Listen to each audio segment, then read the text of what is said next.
weather, some people might have a little rock and roll pneumonia! You wanted the best, you got the best. From my home studio on Long Island, New York, let's dive right into this episode of Ian Scotto Rocks. For today's video, we're going to be talking about something a little different. Something philosophical, you could put it. And that's the topic of ego. But more specifically, how it relates to Metallica. Needless to say, Metallica is a group with two gigantic egos in James Hetfield and Lars Ulrich. I don't even think those guys would deny that. Beyond drug issues, that may be why Metallica didn't last with Dave Mustaine as a member.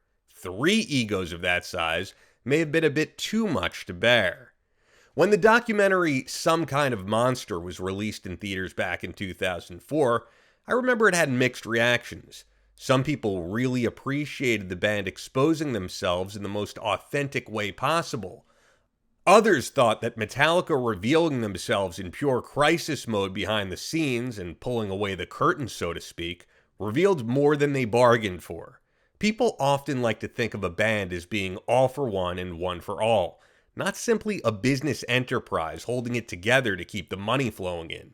Metallica basically divulged that this was indeed the predicament they were in during the early 2000s. Even members of the band themselves weren't sold on the idea. As you may remember from the film, bassist at the time Jason Newsted gave his thoughts, stating, "The managers suggested that we have a psychotherapist come in, a man that meets with pro ball teams, big ego, big dollar guys that can't get along but have to make some kind of entity flow, so everybody else and everybody can make their money." And I actually said, I think that this is really fucking lame and weak, that we cannot get together. Us. Look, the biggest heavy band of all time, and the things we've been through, and decisions we've made about squillions of dollars, and squillions of people, and this? We can't get over this? Well, as we all know as Metallica fans, between this and other issues revealed in the film, Jason had it, and left the band for good. There was one guy, however, who wasn't a hired gun, that really played the Peacemaker in this film, and that is none other than Kirk Hammett. If Metallica didn't have a member like Kirk with that more Buddhist-type philosophy of allowing the waves of emotions to pass and not allowing heated arguments to erupt, it seems quite possible Metallica may not have lasted as amazingly long as they have. I feel like he's kind of the unsung hero of this film. I love when he talks about how he doesn't have a use for ego when they spotlight him, stating, "I'm actually very, very comfortable with my role in the band, I've actually always been very, very comfortable with my role in the band. I'm not a really egotistical person. In fact, I spend a large amount of my time trying to downplay my ego and get it even smaller and smaller. That's part of my beliefs. I try to be an example of being egoless to the other guys." If they didn't have that example from Kirk, who knows where this band would be, quite honestly. I think you need people like that who are proud of what they have done, let the work speak for itself, and don't need to be patted on the back by every yes man to feel validated.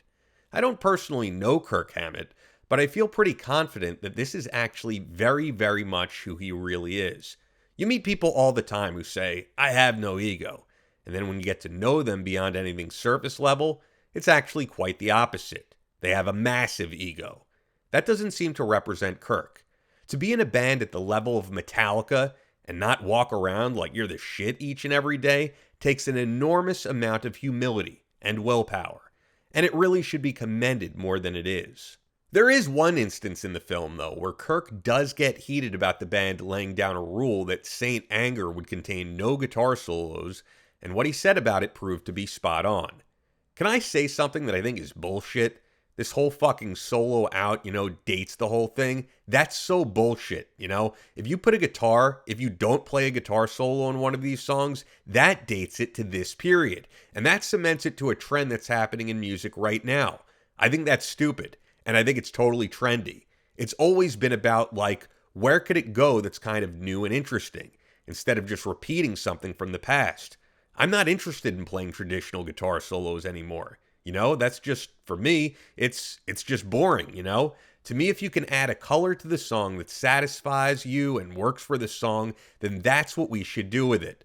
But I don't want to get in the position where it's like we put something down on the tape to satisfy your ego, my ego, Lars's ego, or James' ego. I think it should serve to what's going down. Like, in other words, there shouldn't be like a rule of no solos. There shouldn't be a rule of solos. It should be, it really is, to me, all about serving the song.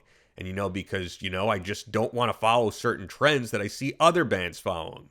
We don't necessarily have to stick to our traditional way, but we also don't have to follow that trend. Well, lo and behold, as we all know by now, when we picked up Saint Anger, not one guitar solo on the whole album.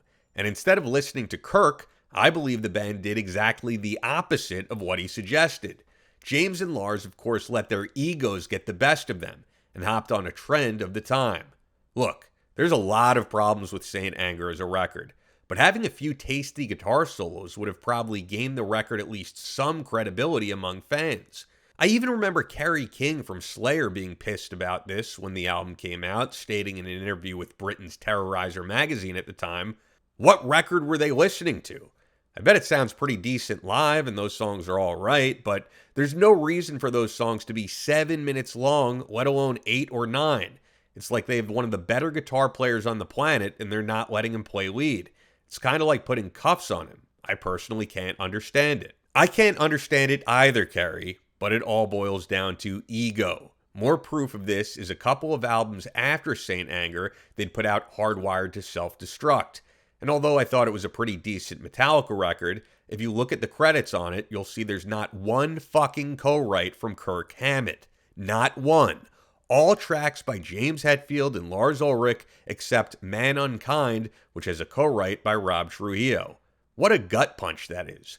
Kirk is the co-writer of some of the most celebrated songs in the Metallica catalog. Fade to Black, Creeping Death, Master of Puppets, Sanitarium, And Justice for All, Enter Sandman, The Unforgiven, Fuel, and the list goes on.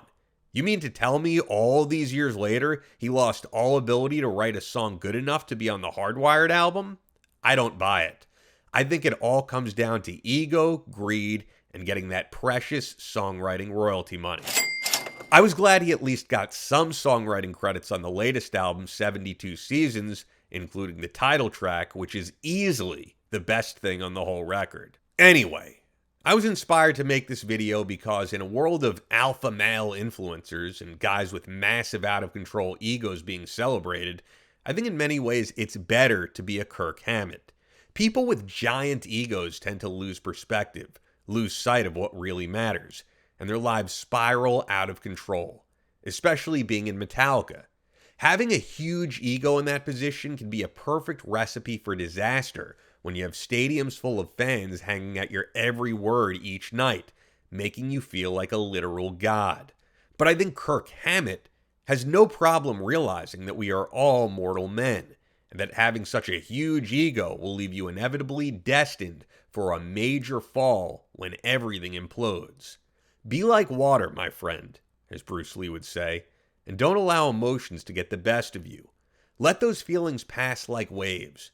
Don't allow other people's words to make you feel useless or allow you to feel like a god on the other extreme end of the spectrum.